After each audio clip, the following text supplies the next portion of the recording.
Hello मेरे प्यारे दोस्तों, सभी लोग का स्वागत है। Good morning. Good morning, good morning. सब लोग ठीक हैं? सब लोग अच्छे हैं, उम्मीद करते हैं अच्छे होंगे।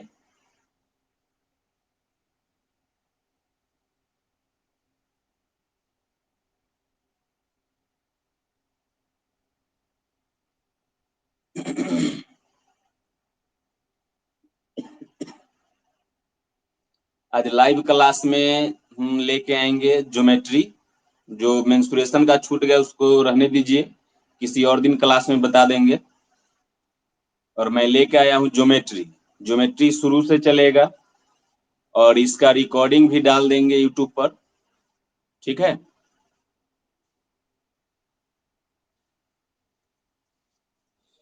और क्लास इतने दिन बंद रहा, इसके लिए सॉरी। मैं खुद ही बीमार हो गया था, कोरोना पॉजिटिव हो गया था। तो अब अच्छा फील कर रहे हैं, सोचा कि क्लास ले लेते हैं।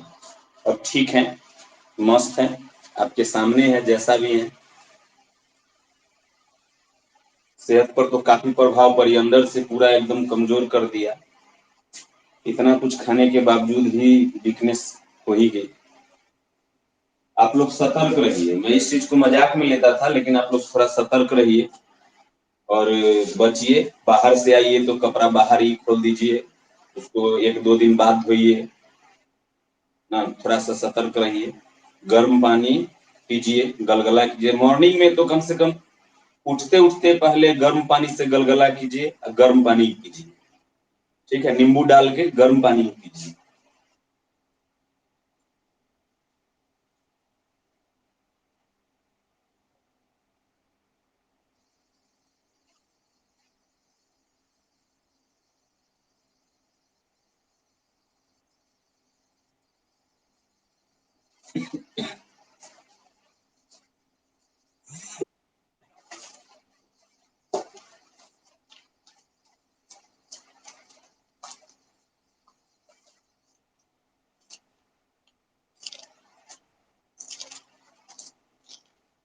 हम लोग पढ़ेंगे ज्योमेट्री। मेंसुरेशन चल रहा था ना, मेंसुरेशन को छोड़िए, ज्योमेट्री में चलते हैं।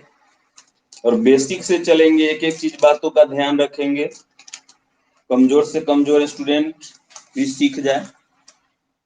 चाहे जितने वीक हो, ज्योमेट्री में एडवांस से डर लगते रहता है, खास की ज्योमेट्री से सब लोगों को। तो हम प्रयास करेंगे कि सब लोग अच्छी तरह से सीखें।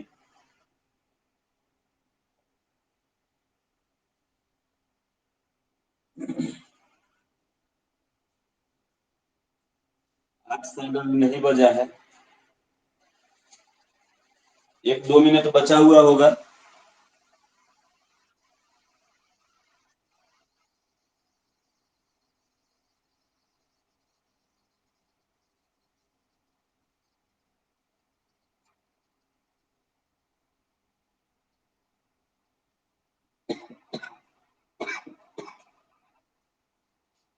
खांसी अभी तक गया नहीं, इतना गर्म पानी पीने के बावजूद खांसी से परेशान।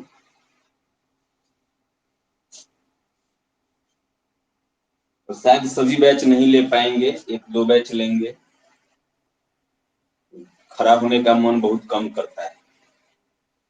देखिए, हम लोग सबसे पहले पढ़ेंगे कि एक रेखा के एक तरफ कितने डिग्री का कोण बनता है। एक रेखा के एक तरफ 180 डिग्री का कोण बनता है। कितना कोण बनता है? और दूसरे तरफ 180 डिग्री का बनता है। एक रेखा के एक तरफ 180 डिग्री का और दूसरे तरफ भी 180 डिग्री का कोण बनता है। ठीक है। अब इस पे प्रश्न कैसे रहता है सो देखिए। प्रश्न रहेगा, इस तरह से लाइन खींच देगा और इस तरह से ही बांट दिया। ठीक है।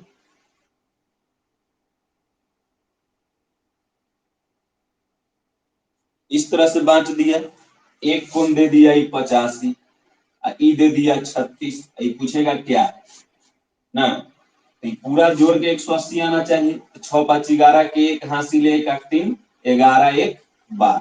6 5 11 के एक हासिल एक 8 3 11 1 12, 121 डिग्री है। एक रेखा के एक तरफ कितने डिग्री का कोण होता है? 180 डिग्री का। तो 180 में से घटा लेंगे तो जो घट के आएगा यही इसी कोण का ना मान आएगा। 10 में से 1 गया 9, 7 में से 2 गया 5, यही तो कट गया, तो 59 डिग्री का कोण बनेगा। ये वाट की जगह पर कितना आ जाएगा? 59 डिग्री।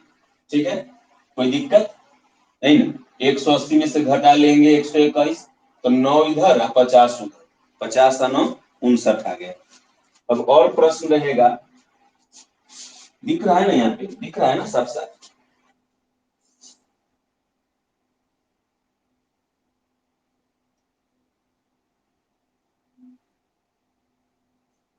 चलिए, और रहेगा इस तरह से, देखिए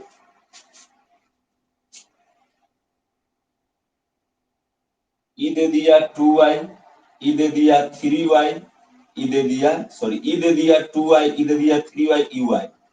पूछेगा y की वैल्यू क्या होगी, फटाफट जवाब दीजिए, y की वैल्यू क्या होगी?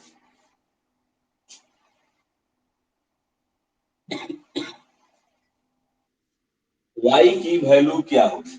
देखिए 2 और 3 5 है, 6y हो गया, 6y बराबर 180, तो 6 से ही कट गया 3 बार में, तो y की वैल्यू आ गया 30। छोटी छोटी बातें, लेकिन जब यही बातें आपको कई थ्योरम मिला के अगर एक साथ दे देता है तो फिर प्रॉब्लम में फंस जाता है बच्चे। तो इन सब बातों को ध्यान में रख के बनाना है, ठीक है। ऐसा नहीं कि सबको नेग्लेक्ट करके चले, है तो छोटी बातें, लेकिन जब प्रश्न में आता है कई सारा थ्योरम के साथ, तो उस समय आपको ध्यान में ही नहीं रहेगा कि अच्छा ये भी थ्योरम लग सकता है।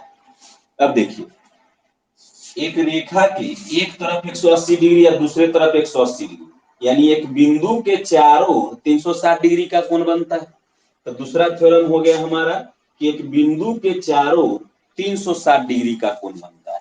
ठीक है, एक बिंदु के चारों ओर 360 डिग्री का कोण बनता है। इस पर प्रश्न कैसे रहेगा, जैसे ऐसे करके ऐसे बांट देगा, ठीक, ये बांट दिया, ये कह रहा है कि 3y 3 थीटा है, इसका मान 3 थीटा है, इसका मान 4 थीटा है, और इसका मान 2 थीटा है, इसका मान थीटा है। पूछेगा कि थीटा की वैल्यू क्या होगी, थीटा की वैल्यू क्या होगी?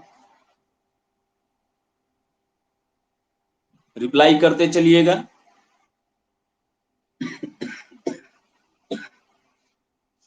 ये 3 थीटा है।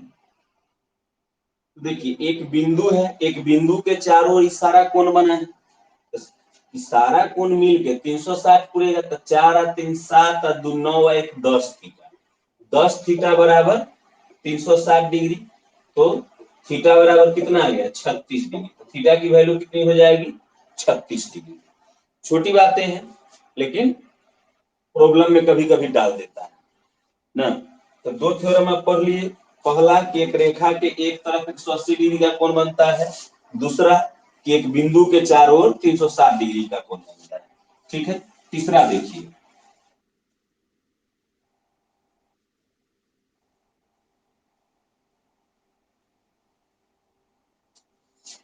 एक बार थ्योरम के साथ आपको क्वेश्चन बतलाते चलेंगे, और इसका जब क्वेश्चन पे आएंगे तो सारा क्वेश्चन एक साथ मिक्स करके फिर बतलाएंगे। ठीक है,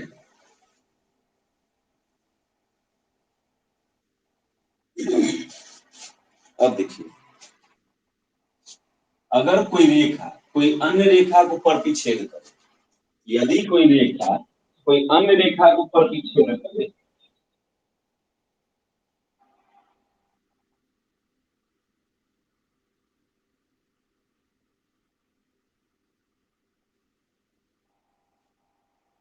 तो इसमें सम्मुख कोण समान होते हैं, ई कोण के बराबर ई कोण होगा। अगर ई अगर x होगा तो ई भी x होगा, ई कोण के बराबर ई कोण होगा। ठीक है, अगर ई वाई होगा तो ई भी y होगा, और x प्लस वाई बराबर तो 180 डिग्री हो जाएगा। इधर जोड़े तब भी एक रेखा के एक तरफ है, लिए तो इधर जोड़े तब भी एक रेखा के एक तरफ है, इधर लिए तब भी एक रेखा के एक तरफ है। तो एक रेखा के एक तरफ 180 डिग्री का कोण बनता है, तो x प्लस और y जोड़ के 180 आ जाएगा, x प्लस y जोड़ के 180 आ जाएगा, x प्लस y जोड़ के 180 आ जाएगा। और इसको कहते हैं सम्मुख कोण।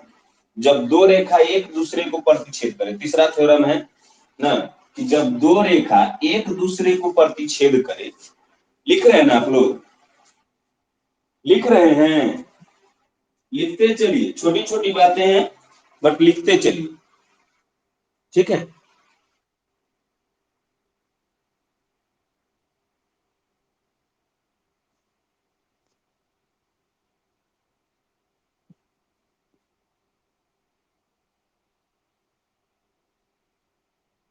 तो साफ साफ नहीं दिख रहा है क्या? क्या साफ साफ दिख रहा है आप लोगों को? नहीं दिख रहा है?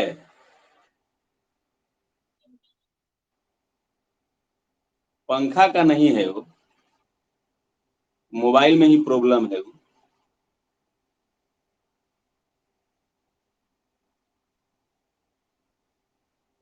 रुके, काट के फिर से आते हैं।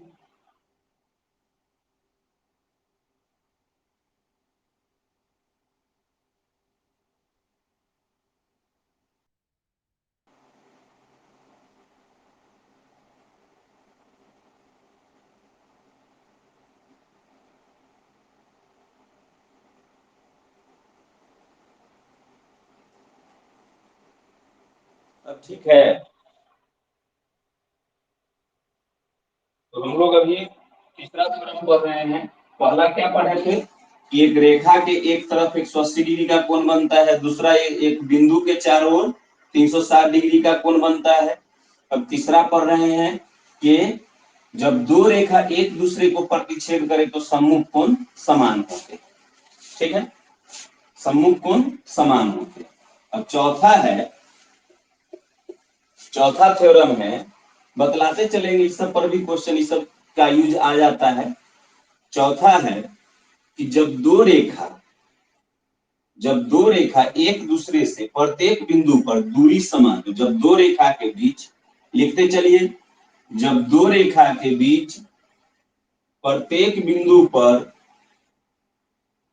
दूरी समान हो, जब दो रेखा के बीच प्रत्येक बिंदु पर दूरी समान हो, तो एक दूसरे के समांतर कहलाती है। ये दोनों रेखा जो है ए बी और सी डी एक दूसरे के समांतर रेखा कहलाएगी। ए बी समानांतर सी डी, ये क्या चीज का साइन है? ये समांतर का। ए बी समानांतर सी डी।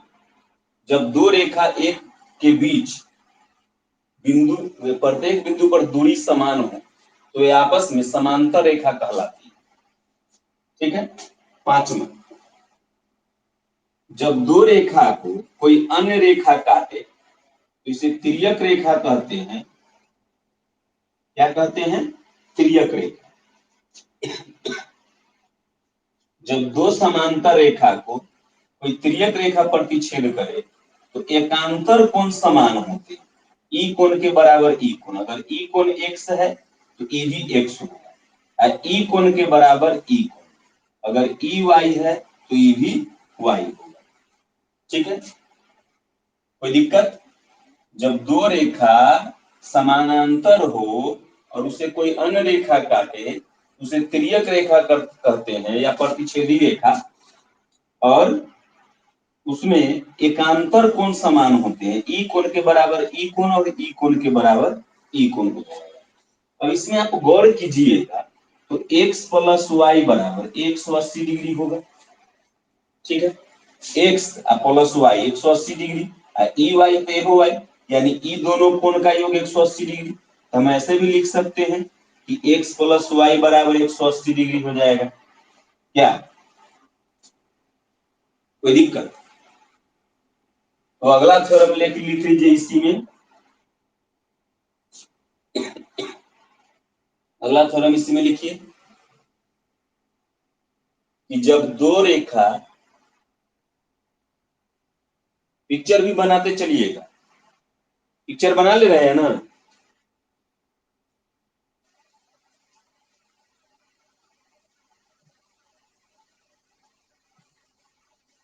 जब दो रेखा एक दूसरे के समांतर हो और उसे कोई अन्य रेखा प्रतिच्छेद करे,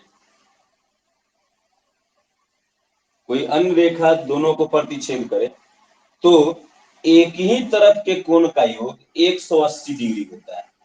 ये भी 180 डिग्री दोनों जोड़ के 180 डिग्री हो जाएगा। ठीक है, इसका यूज है। अब देखिए, प्रश्न है आपके पास,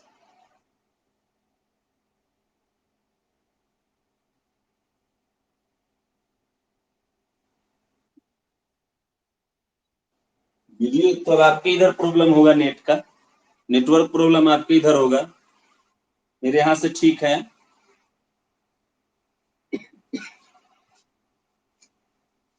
अभी देखिए, ई एक्स दे दिया, ई वाई दे दिया, ई जेड दे दिया, अब कह रहा है एक्स समानांतर वाई समानांतर जेड, माने तीनों आपस में एक दूसरे के समानांतर है। ठीक है, और यहाँ पर ई कोण दे दिया ए, अब पूछ रहा है ए की वैल्यू क्या होगी, ए की वैल्यू पूछ रहा है, और ई दिए हुए 55 डिग्री, ई 55 डिग्री दे ले, ई दे ले है 30 डिग्री। तो ए की वैल्यू ज्ञात कीजिए।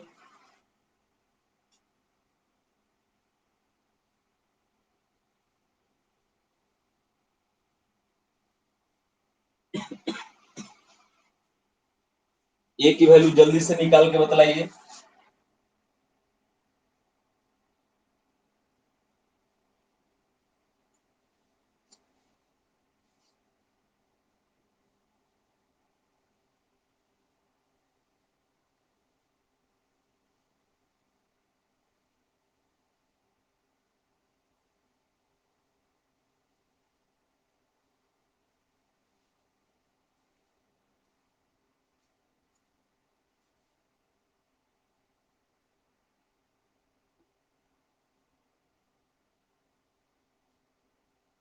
नहीं निकला?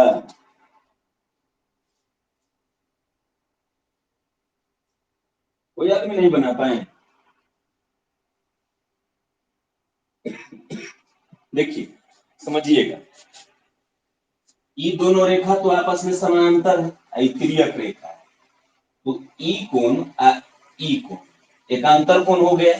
जब ये दोनों रेखा आपस में समानांतर है, तिर्यक रेखा है, तो ई कोण है, ई कोण एकांतर कोण हो गया, ई 55, तो ये पूरा 55 आ जाएगा, यहां से यहां तक 55, जिसमें से यहां तक 30 है, तो ये कितना बच गया? 25, ये 25 बच गया, इतना जो है ई वाला 25 बच गया। कोई दिक्कत इसमें? यहां तक में तो नहीं प्रॉब्लम होना चाहिए कि दोनों रेखा समांतर है, तिर्यक रेखा है, तो ई 55, तो ई भी 55 एकांतर कोण से। अभी हम बतलाएं कि जब दो रेखा आपस में समानांतर और कोई तिर्यक रेखा प्रतिच्छेद करे, तो ई कोण के बराबर ई कोण होगा, ई कोण के बराबर ई कोण होगा। आई 55 दे लिया है, तो भी 55 हो गया। चलिए, तो पूरा 55 है, 55 में ई 30 दिए हुए, तो ई कितना? 25 हो गया। अब ई भी दोनों रेखा तो आपस में समानांतर है, ये दोनों रेखा आपस में समांतर है, ये तिर्यक रेखा है, ऐसे करके ये तिर्यक रेखा है। तभी अभी बतलाए हैं कि जब दो समांतर रेखा को कोई तिर्यक रेखा प्रतिच्छेद करे, तो ई कोण जोड़ कर कितना आ जाता है?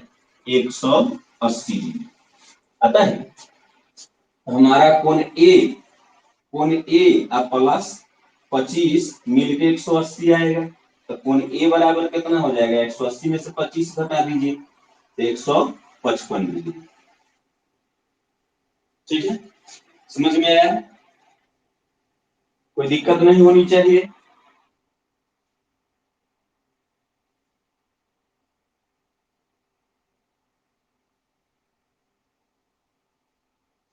चलिए, इसी पर नेक्स्ट देखिए प्रश्न।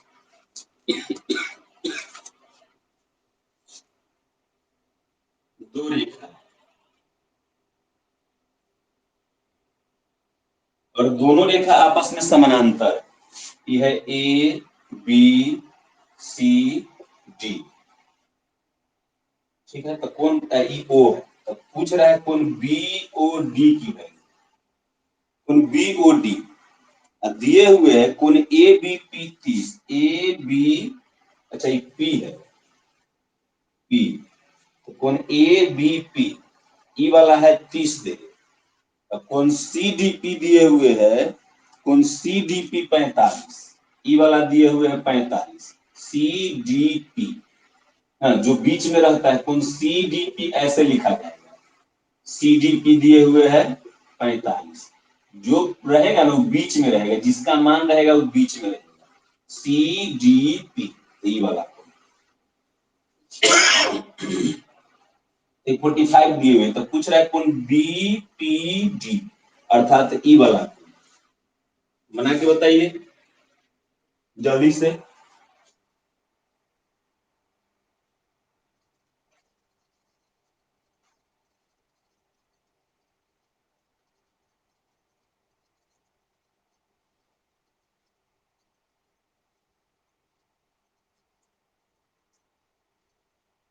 सेवेंटी फाइव बिल्कुल सही है।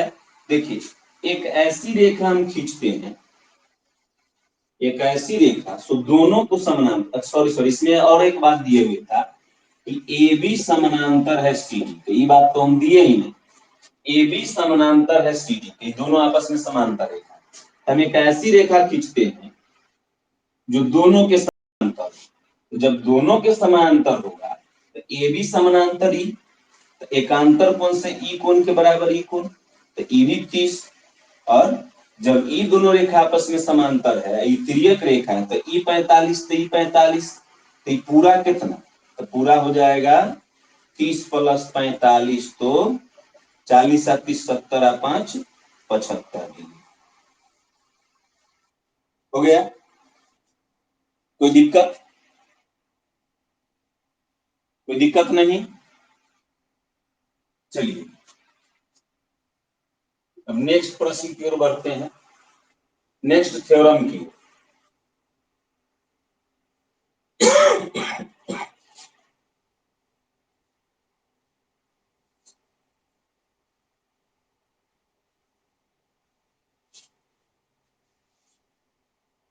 देखिए अगला थ्योरम है कि कोई त्रिभुज है, कोई त्रिभुज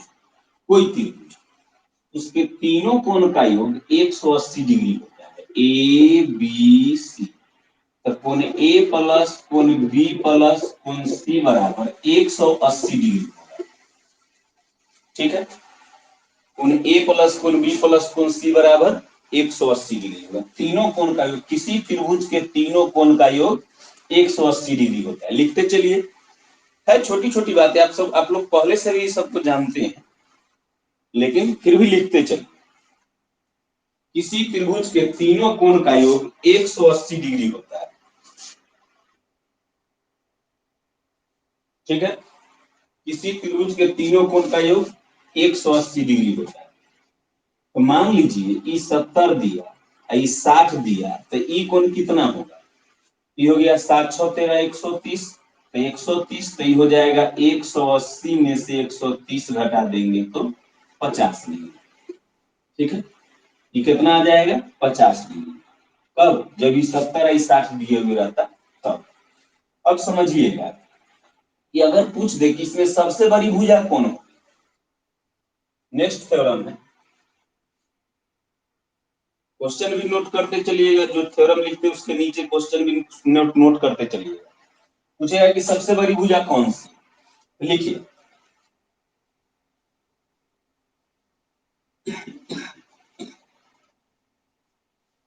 सबसे बड़े कोण के सामने की भुजा सबसे बड़ी होती है, थ्योरम लिखिए, सबसे बड़े कोण के सामने की भुजा सबसे बड़ी होती है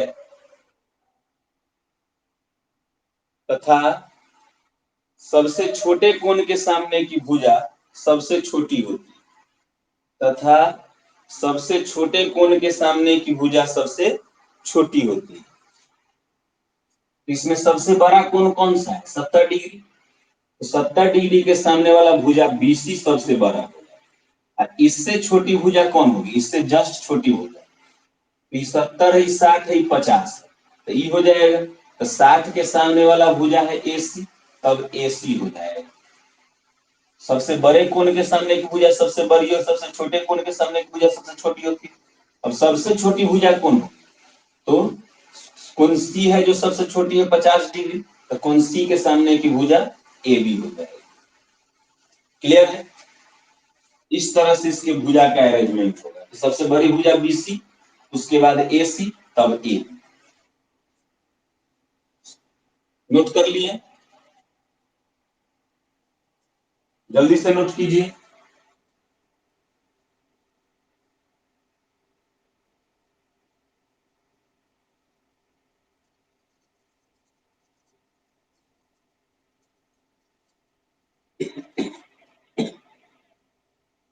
वैसे इसको यूट्यूब पर भी डाल देंगे,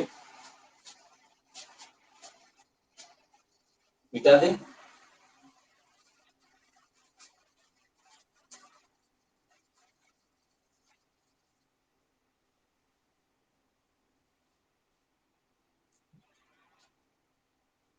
प्रश्न लिखिए, प्रश्न लिखिए, किसी त्रिभुज के तीनों कोण के मान, किसी त्रिभुज के तीनों कोणों के मान निम्नलिखित कोणों के समूहों में से, किसी त्रिभुज के तीनों कोणों के मान निम्नलिखित कोणों के समूहों में से किससे व्यक्त किया जा सकता है, किससे व्यक्त किया जा सकता है। 40, 50, 60 दे रहे हैं। 40, 50, 60, 45, 55, 65, 45, 55, 65, 50, 60, 70, 50, 60, 70, 55, 65, 75, 55, 65, 75। पूछ रहा है कि कौन त्रिभुज के तीनों कोण का मान हो सकता है। तो देखिए, ये तो है 6×4 110 है, 40 150 से आता है, जबकि त्रिभुज के तीनों कोण का 180 होता है, तो ये तो होगा नहीं ना। ये जोड़ेंगे तो लास्ट में 5 आएगा, ये भी होगा नहीं। ये जोड़ेंगे तब भी लास्ट में 5 आएगा, तो ये होगा नहीं, क्योंकि त्रिभुज के तीनों कोण का 180 डिग्री होता है। तो 180 डिग्री, 50, 60, 110, 70, 180 आ गया ना। कोई प्रॉब्लम? ये सब में क्या प्रॉब्लम होगा, ये सब तो आसान है, बहुत आसान है। अब देखिए, लिखिए अगला थ्योरम, नेक्स्ट थ्योरम लिखिए। त्रिभुज के निर्माण के लिए, किसी त्रिभुज के निर्माण के लिए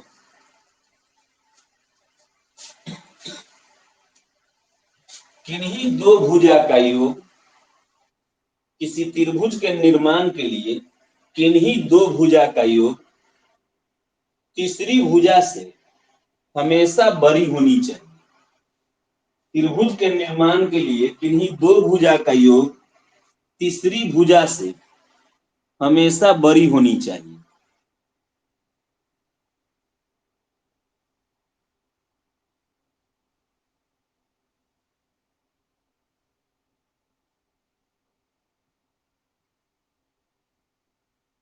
लिख लीजिए, किन्हीं दो भुजा का योग तीसरी भुजा से हमेशा बड़ी होनी चाहिए। उतार लीजिएगा इसको। A B plus B C, A B plus B C बड़ा होना चाहिए ए सी से। A B plus B C को जोड़े तो दो भुजा का योग तीसरी भुजा से बड़ी होनी चाहिए, तो दोनों का योग इससे हमेशा बड़ा होना चाहिए। बीसी, बीसी या प्लस एसी का योग किससे बड़ा होना चाहिए? ए बी से। AC, AC plus A B का योग बीसी से बड़ा होना चाहिए, तभी त्रिभुज का निर्माण संभव है, अन्यथा नहीं। किन्हीं दो भुजा का योग तीसरी भुजा से हमेशा बड़ी होनी चाहिए, तभी त्रिभुज का निर्माण संभव है, नहीं तो नहीं। मान लीजिए कि ये 10 सेमी है, ठीक है। इधर से हम लिए 6 सेमी, इधर से लिए 4 सेमी, तो ये भी तो पहले भी पूरा 10 सेमी था, तो ये जो लाइन है तो इसी पर आ जाएगा, इसी पर आ जाएगा। अगर ये हम 5 ले लिए, तब देखिए थोड़ा सा ऊपर उठ जाएगा ना, क्या इस लाइन पर अब नहीं आएगा? 4 के जगह पर पहले 4 था, अब 5 ले लिए तो इससे ऊपर हो जाएगा ना, तभी तो त्रिभुज बना। अगर यही 6 ले लेंगे तो और थोड़ा सा ऊपर हो जाएगा, 6 ले लेंगे तो और थोड़ा सा ऊपर हो जाएगा, 7 ले लेंगे तो और ऊपर हो जाएगा, तभी ना त्रिभुज का निर्माण संभव। क्या अगर ये 10 था, ये पूरा 10 था, इधर से हम 4 लेते, इधर से 4 लेते तो इस सटवे नहीं करता, त्रिभुज का निर्माण संभव नहीं। क्या इसीलिए कहा जाता है त्रिभुज के निर्माण के लिए कि दो भुजा का योग तीसरी भुजा से हमेशा बड़ी होनी चाहिए। और इस पर प्रश्न देखिए, प्रश्न नोट कीजिएगा इस पे।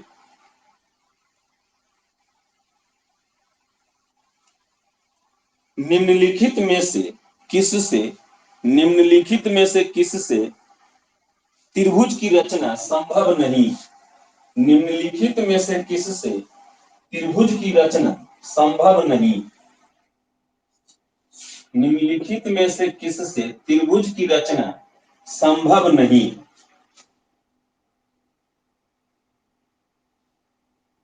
6, 7, 8 तीनों भुजा का मान क्रम से दिए हुए 4, 5, 6, 4, 5, 6।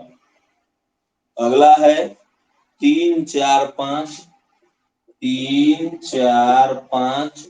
उससे अगला है 8, 4, 13, 8, 4, 13। इसमें से किससे त्रिभुज का निर्माण संभव नहीं, सो बतलाना।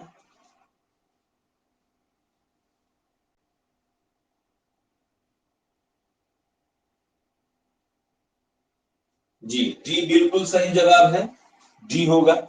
देखिए इसमें किन्हीं दो भुजा का योग तीसरी भुजा से बड़ी होनी चाहिए, कहीं जोड़ते हैं तो 8, 4, 12 आता है, तो 13 से तो छोटा आ गया, 13 से बड़ा ना आता, बराबर भी नहीं, 13 से बड़ा होना चाहिए, तो बड़ा तो आया नहीं दो भुजा का योग, तो इससे त्रिभुज का निर्माण संभव नहीं। पूछ रहा था कि किससे नहीं। देखिए 3 और 4 7, 5 से बड़ा आ गया, 4 और 5 9, 3 से बड़ा आ गया, 5 और 3 8, 4 से बड़ा आ गया, तो इससे त्रिभुज का निर्माण संभव है। 4 और 5 9 तो 6 से बड़ा हो गया, ये 5 6 11 तो 4 से बड़ा, 6 4 10 तो 5 से बड़ा, तो इससे भी त्रिभुज का निर्माण संभव है। 8 7 15 तो 6 से बड़ा, 6 7 13 तो 8 से बड़ा,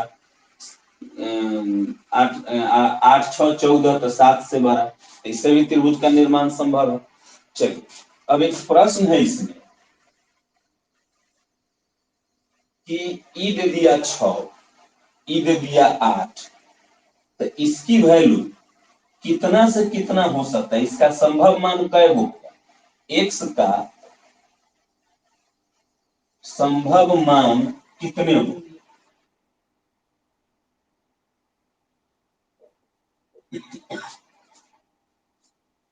एक्स की वैल्यू कितना हो सकता है,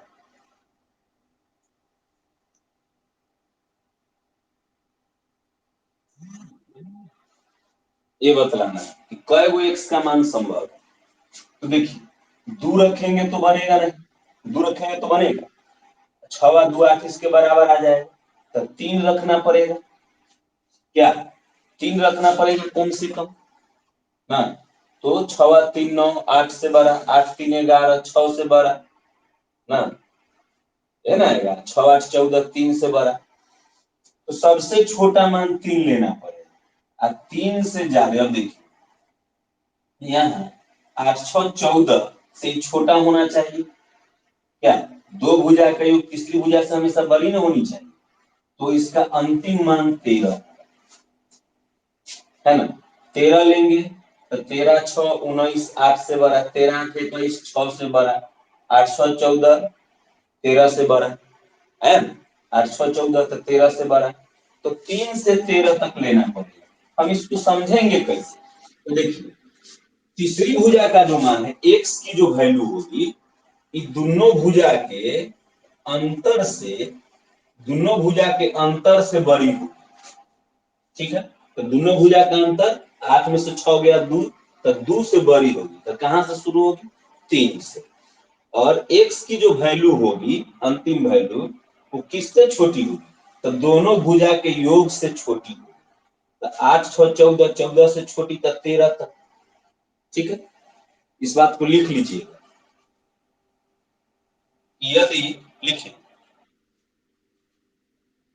यदि त्रिभुज में, यदि त्रिभुज में, नोट कीजिए, यदि त्रिभुज में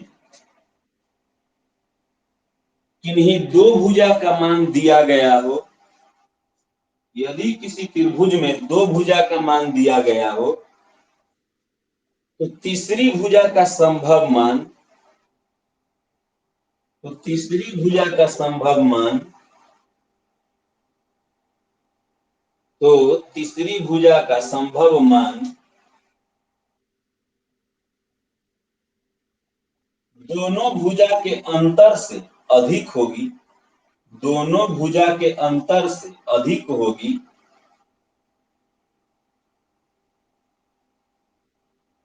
और दोनों भुजा के योग से कम होगी, दोनों भुजा के अंतर से अधिक होगी और दोनों भुजा के योग से कम होगी। तीसरी भुजा का मान, तीसरी भुजा का मान दोनों भुजा के अंतर से अधिक होगी और दोनों भुजा के योग से कम होगी। ठीक है, तो 3 से 13 तक होगा। 1 से 13 तक 13 गो संख्या, 1 से 13 तक 13 गो संख्या, जिसमें से एक दो नहीं है, मतलब दो गो नहीं। संभव मान कै गो? 11 गो ऐसा संभव मान। 3 4 5 6 7 8 9 10 11 12 13 तक ना। तो 5 गुना 10, एक 11 गुना है। 3 से 13 तक, तो 1 से 13 तक 13 गो संख्या है, में से दो गो घटा देना है, क्योंकि 3 से तो है ही है, तो दो गो घटा दिए थे, 11 गो संख्या। तो x के संभव मान कै गो होगा? 11। कोई दिक्कत? एक और बनवाते हैं इसमें प्रश्न।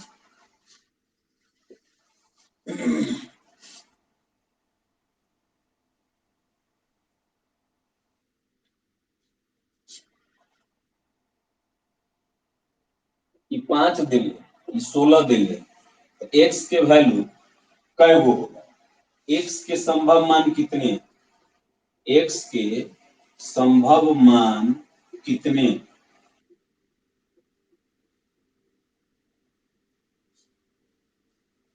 आप लोग आंसर दीजिए।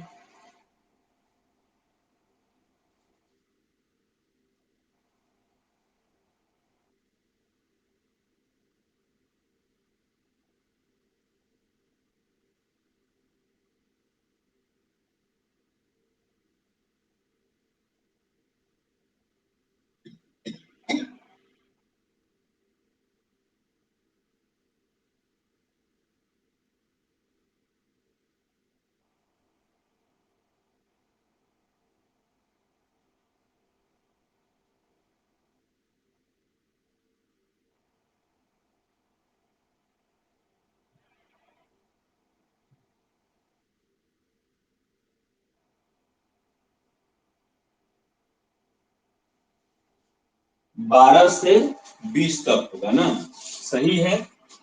12 से 20 तक।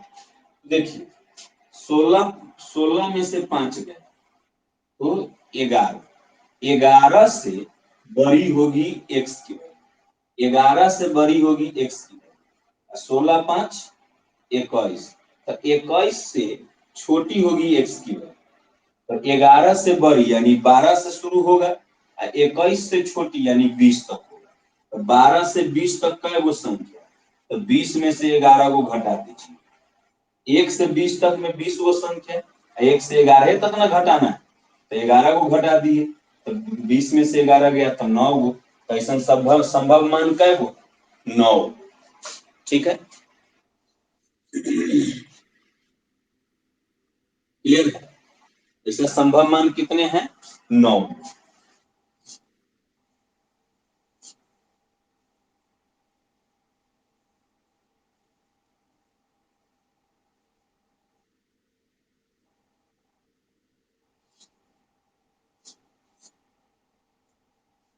हो गया। अब देखिए, त्रिभुज में अक्सर लड़का सब गड़बड़ा जाता है कि माध्यिका और लंब को एक ही रेखा समझ लेता है ना, कि माध्यिका और लंब को एक ही रेखा समझ लेता है। तो दोनों दो बातें होती है, माध्यिका अलग होती है और लंब अलग होती है। समझिएगा, लंब जो होती है अगर वो शीर्ष से चली तो सामने की भुजा पर समकोण बनाएगी। अगर वह शीर्ष से चली है तो सामने की भुजा पर वह समकोण बनाएगी। समकोण मतलब 90 डिग्री। ठीक है। और लंब रेखा जो होती है सबसे छोटी रेखा होती है। लंब रेखा सबसे छोटी रेखा होती है ना। अब यहां से जितनी भी रेखा खींचेंगे इस पर,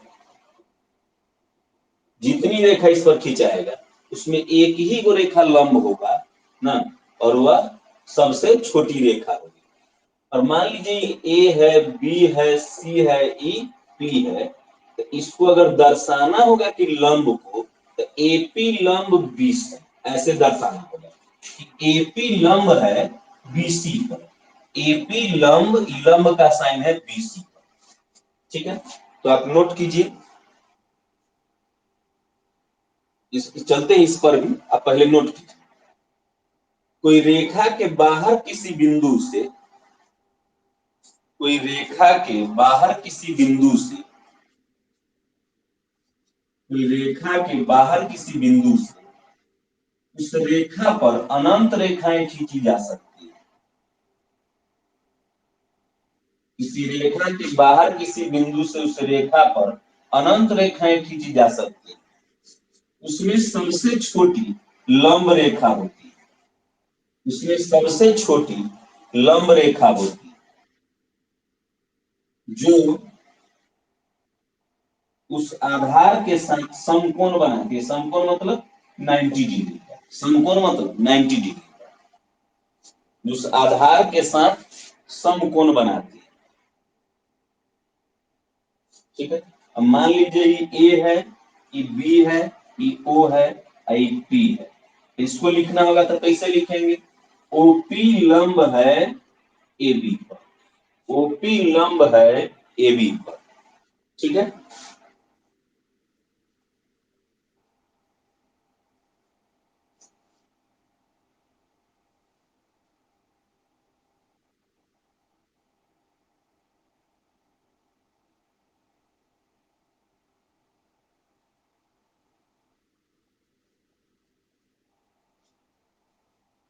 चलिए अब आगे बढ़ते हैं।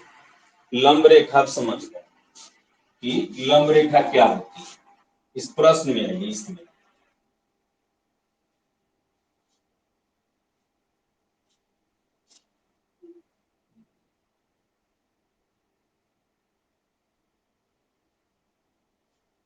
तो लंब रेखा आप समझ गए, जो आधार इसके साथ 90 का कोण बनाएगी। माध्यिका क्या होती है?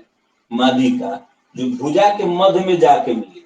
अगर ई है, ई अगर मान लीजिए कि ए है, तो इधर भी इतना ए होगा ना। यहां से ही बच जाता है, जितना ई होगा उतना ई होगा। तो इसको क्या कहेंगे? माध्यिका। तो माध्यिका और लंब में अंतर समझ में आया होगा क्या? माध्यिका और लंब में अंतर समझ में आया होगा, कोई दिक्कत नहीं। कि लंब जो है आधार के साथ समकोण बनाती है, और माध्यिका जो होती है सामने की भुजा के मध्य में जाके मिलती है। तो लिखिए, लंब रेखा आधार के साथ समकोण बनाती है। लंब रेखा आधार के साथ समकोण बनाती है। समकोण के बगल में 90 डिग्री लिख लीजिएगा।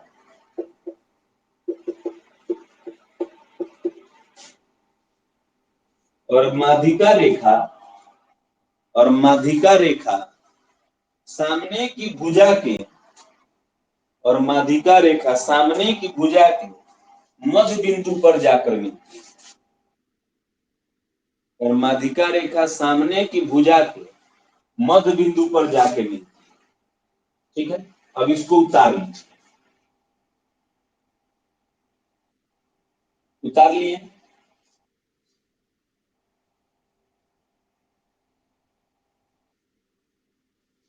इसको फटाफट उतारिए।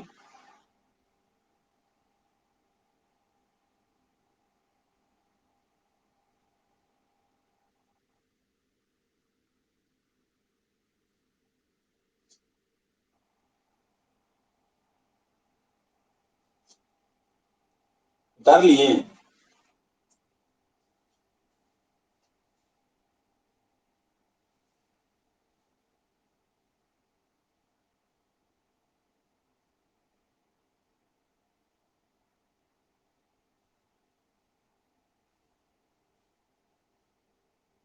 अब नेक्स्ट थ्योरम लिखिए। नेक्स्ट थ्योरम, किसी त्रिभुज में लंब और माध्यिका के बीच, किसी त्रिभुज में लंब और माध्यिका के बीच बनने वाला कोण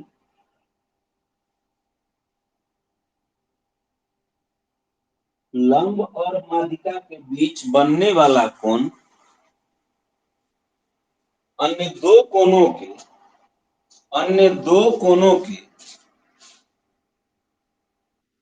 अंतर के आधे के बराबर होता है।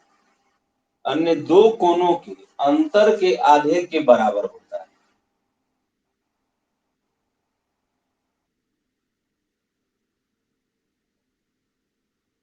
किसी त्रिभुज में लंब और माध्यिका के बीच बनने वाला कोण अन्य दो कोणों के अंतर के आधे के बराबर होता है।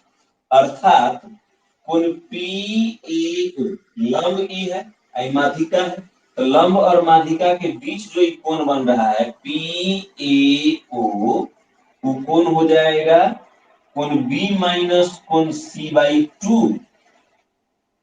अन्य दो कोण है ना बचे, या कोण सी माइनस कोण बी बाई टू। जो ज्यादा होगा उसमें से कम वाला को घटाकर दो से भाग दे दीजिए, तो लंब और माध्यिका के बीच बनने वाला कोण का पता चल जाएगा। ठीक है,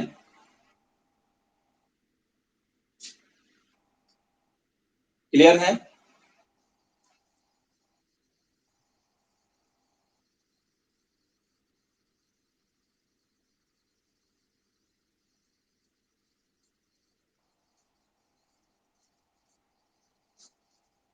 इसको उतार लिए हैं, ये वाला उतारना जरूरी है ये।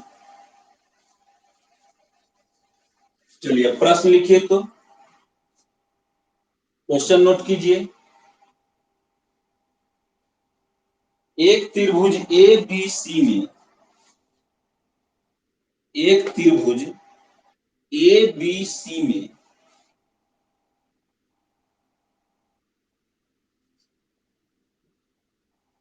एक त्रिभुज ए बी सी में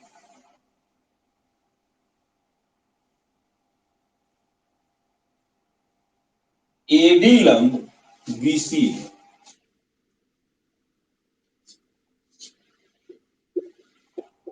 ए डी लंब बी सी है। कोण बी बराबर 60 डिग्री, कोण ए बी सी बराबर 60 डिग्री, कोण ए सी बी बराबर 40 डिग्री।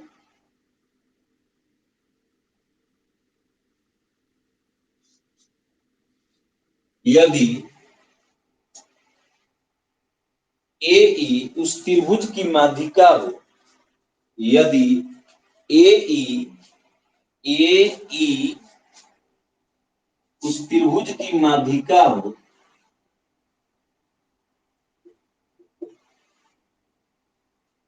तो कोण ए ई डी की वैल्यू क्या? कोण ए ई डी की वैल्यू क्या?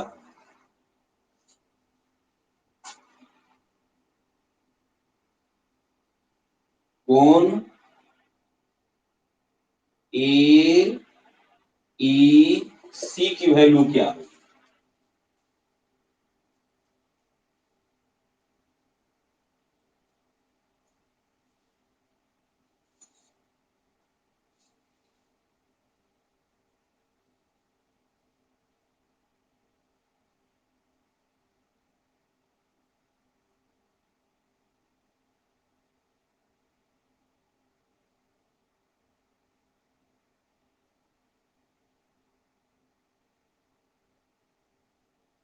फिर से बनाइए, लगता है कहीं गलत कर दिए।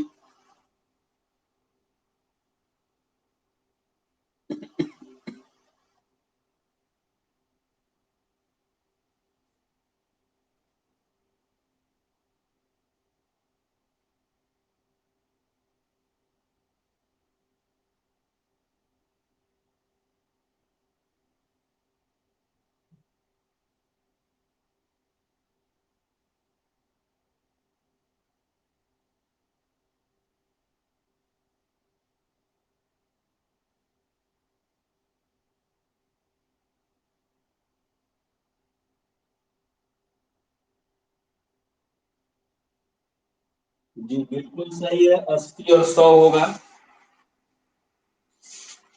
देखिए, इसके जगह पर डी दे दिए और इसके जगह पर ई दे दिए। एक त्रिभुज एबीसी में एडी लंब है बीसी पर और एई माध्यिका है, और कोण बी का मान दिए हुए है 60 और कोण सी का मान 40। ठीक है, यही ना दिए हुए। तो हम निकालते हैं ई वाला कोण। तभी अभी थ्योरम लिखाए हैं कि यदि किसी त्रिभुज में कोई माध्यिका माध्यिका हो या कोई लंब हो, तो लंब और माध्यिका के बीच बनने वाला कोण जो होता है, कोण डी ए ई, कोण डी ए ई अन्य दो कोणों के अंतर के आधे के बराबर होता है। तो 60 में से 40 गया 20, अब 20 के आधा तो 10। तो ई कोण आ गया आपका 10। लंब है तो यहाँ 90 का कोण बनेगा, तो 90 या 10 100, तो ई दोनों कोण मिलकर 100। तो हम पूछे हैं कोण ए ई डी, ए ई डी, ए ई डी त्रिभुज है। त्रिभुज के तीनों कोण का योग 180। अभी अभी पढ़े हैं, त्रिभुज के तीनों कोण का योग 180। 180 में से 90 आई 10 100, तो ये कितना बच गया? तो 180 में से 100 घटा दीजिए तो ये बच गया 80 डिग्री। ठीक है, अब कोण ए ई सी, ए ई सी ई वाला कोण पूछ रहा है ना, कोण ए ई सी। ठीक है, कोण ए ई सी पूछ रहा है, तो आप जानते हैं कि एक रेखा के एक तरफ 180 डिग्री का कोण, जबकि पूरा 180 है जिसमें से ये 80 आ गया, तो कितना? 180 में से 80 गया तो ये 100। क्लियर? कोई दिक्कत के लिए तो मेरे समझ से तो प्रॉब्लम नहीं होनी चाहिए। उतार लिए? कोई दिक्कत नहीं ना जी किन्हीं को?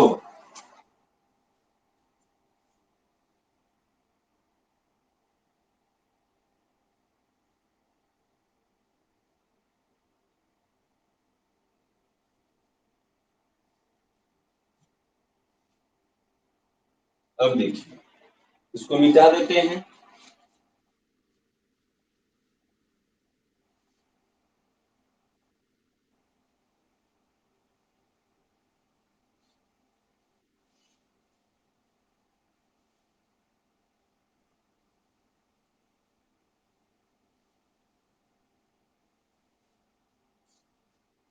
समझिएगा, अभी अभी आप पढ़े कि जो कोण सबसे बड़ी होती है उसकी भुजा सबसे बड़ी होती है, उसके सामने की भुजा सबसे बड़ी होती है। ए है, बी है, सी है।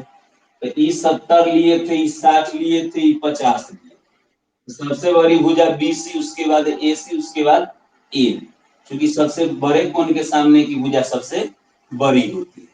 अब मान लीजिए कि 70 है, आई 55 होता, तो ये भी 55 होता। बोलिए, 70 और 55 तो 125। 125 में फिर 55 जोड़ेंगे तो 180 आएगा।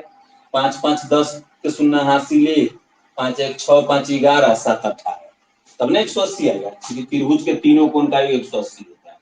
जब दो गो कोण समान कर दिए, जितना एकरा सामने की भुजा जितना होगा, मान लीजिए x है तो एकरो सामने की भुजा x हो जाएगा ना। कि जब सबसे बड़े कोण के सामने की भुजा सबसे बड़ी होती है, सबसे छोटे कोण के सामने की भुजा सबसे छोटी होती है, तो अगर दो गो कोण समान है तो दो गो भुजा भी समान होगा। तो नोट कीजिए, किसी त्रिभुज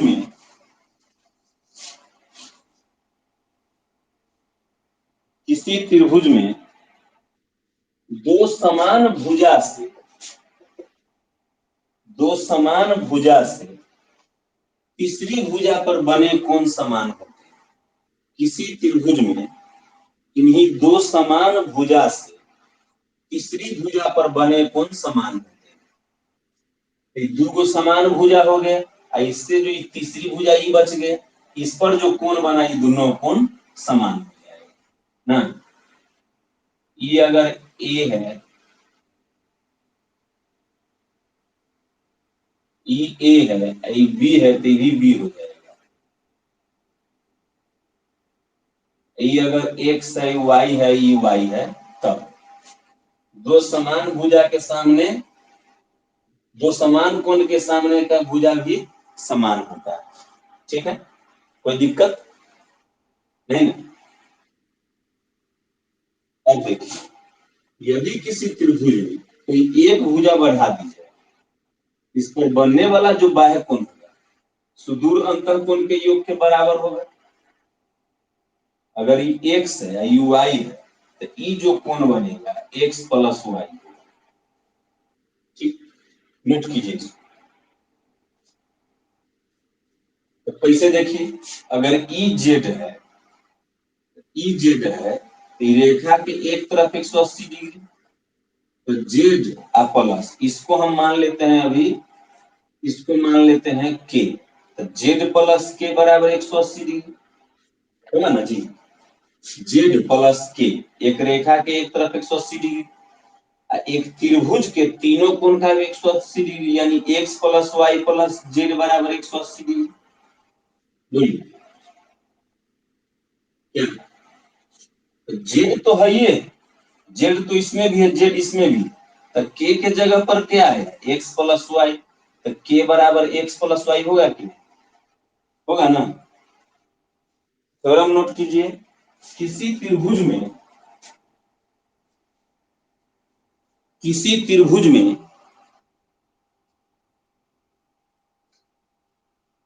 किसी एक भुजा को बढ़ा दी जाए, किसी त्रिभुज में किसी एक भुजा को बढ़ा दी जाए, उस पर बनने वाला बाह्य कोण, तो उस पर बनने वाला बाह्य कोण सुदूर अंतः कोण के योग के बराबर होता है। उस पर बनने वाला बाह्य कोण सुदूर अंतः कोण के योग के बराबर होता है।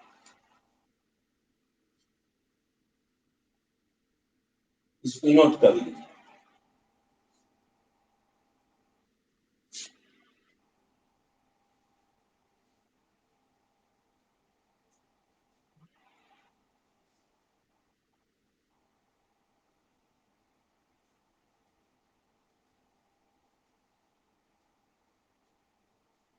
हो गया,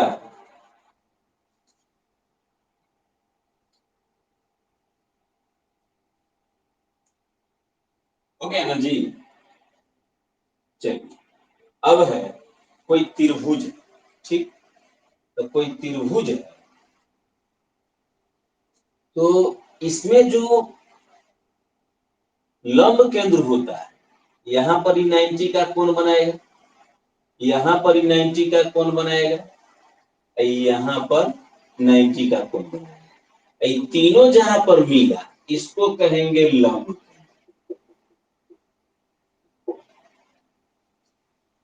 तो हम कह सकते हैं कि किसी त्रिभुज में लंब रेखा, किसी त्रिभुज में लंब रेखा जिस बिंदु पर मिलती है उसे लंब केंद्र कहते हैं। नोट कीजिए, किसी त्रिभुज में लंब रेखा जिस बिंदु पर मिलती है, किसी त्रिभुज में लंब रेखा जिस बिंदु पर मिलती है, किसी त्रिभुज में लंब रेखा जिस बिंदु पर मिलती है,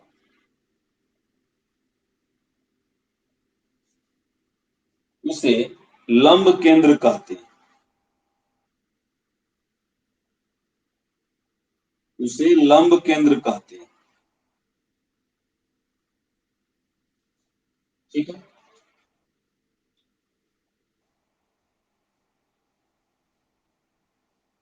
अब देखिए, इसमें कोई जरूरी नहीं है कि इसके बराबर होगा, लेकिन मान लीजिए दूसरा पिक्चर बना देते हैं कि यहां से जब इस पर मिला है तो ये दोनों बराबर आया, यहां से जब इस पर मिला है तो ये दोनों बराबर आया, यहां से जब इस पर मिला है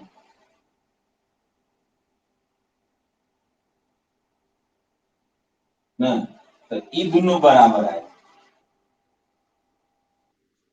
तो ये तो माध्यिका होगी, ये माध्यिका होगी तभी तो सामने की भुजा को दो बराबर भाग में बांटी, ये भी माध्यिका होगी तभी तो सामने की भुजा को दो बराबर भाग में बांटी। तो ये जो कटान बिंदु होगा इसको कहेंगे मध्य केंद्र या केंद्र। ठीक है, मध्य केंद्र या केंद्रक कहेंगे। तो लिखिए, किसी त्रिभुज में, किसी त्रिभुज में तीनों माध्यिकाएं, माध्यिका किसे कहते हैं, इससे पहले हम लोग पढ़ चुके हैं कि माध्यिका सामने की भुजा के मध्य बिंदु पर जाके मिलते हैं, उसको माध्यिका कहते हैं, पढ़ चुके हैं। किसी त्रिभुज में तीनों माध्यिकाएं जिस बिंदु पर मिलती है, किसी त्रिभुज में तीनों माध्यिकाएं जिस बिंदु पर मिलती है उसे मध्य केंद्र या केंद्रक कहते हैं, उसे मध्य केंद्र या केंद्रक कहते हैं।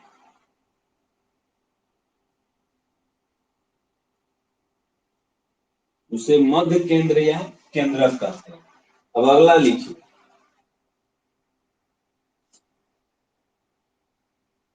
किसी त्रिभुज की माध्यिका,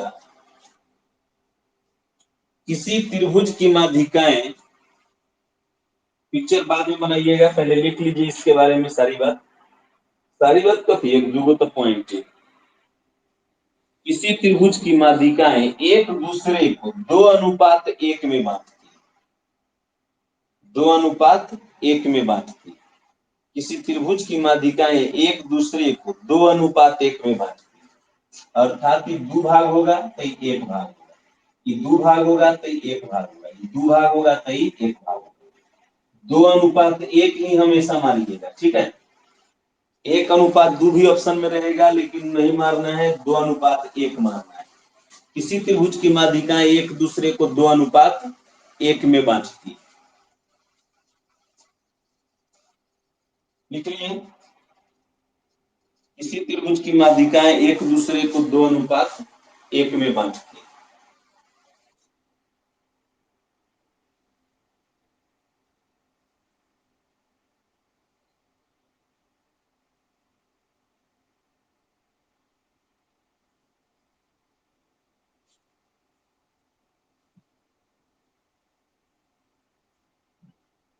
हो गया।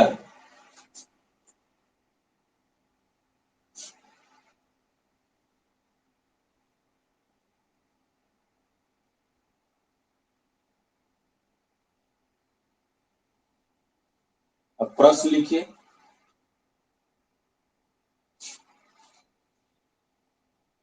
प्रश्न नोट कीजिए, एक त्रिभुज ए बी सी में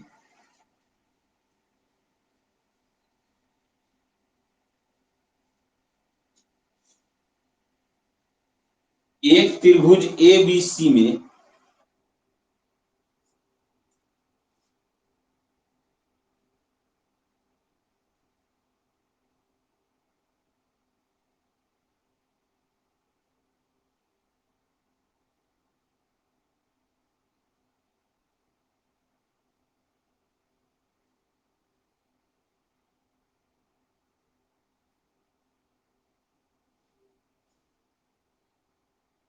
एक त्रिभुज ए बी सी में बीडी और सीई दो माध्यिकाएं, बीडी और सीई दो माध्यिकाएं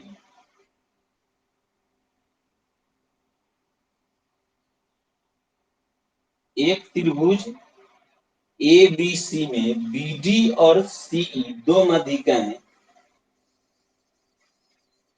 एक दूसरे को पी पर मिलती, एक दूसरे को पी पर मिलती,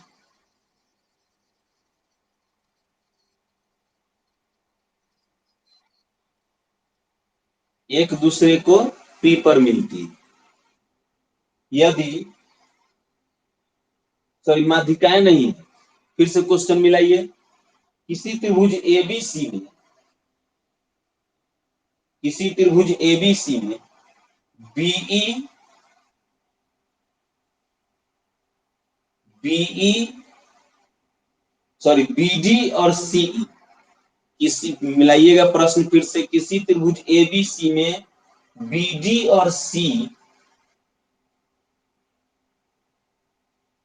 लंब है क्रमशः, लंब है क्रमशः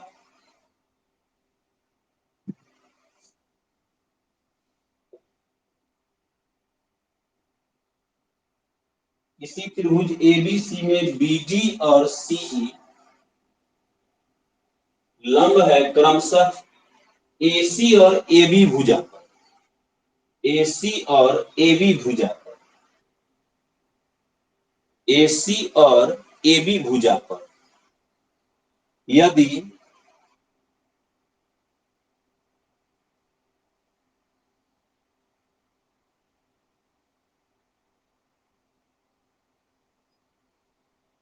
एसी और एबी भुजा पर हो गया। अब लिखिए, यदि वे एक दूसरे को पी पर काटते हैं, यदि वे एक दूसरे को पी पर काटते हैं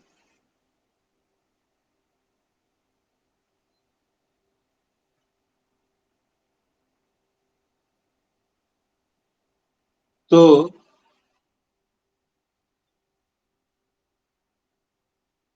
कोण बी ए सी का मान बतावे, तो कोण बी ए सी का मान बतावे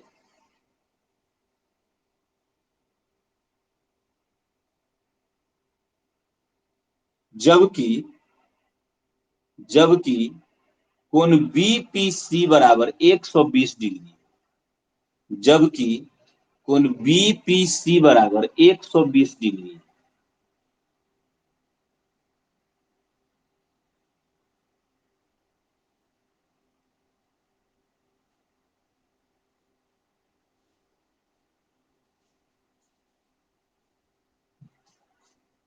क्वेश्चन इधर उधर हो गया, आप लोग को परेशानी भी हुई होगी। कह रहा है कि एक त्रिभुज एबीसी है जिसमें बीडी और सी, बीडी और सी एक दूसरे को पी पर मिलती ना, लंब है, ये दोनों बीडी और सीई लंब है क्रमशः एसी और एबी पर ना।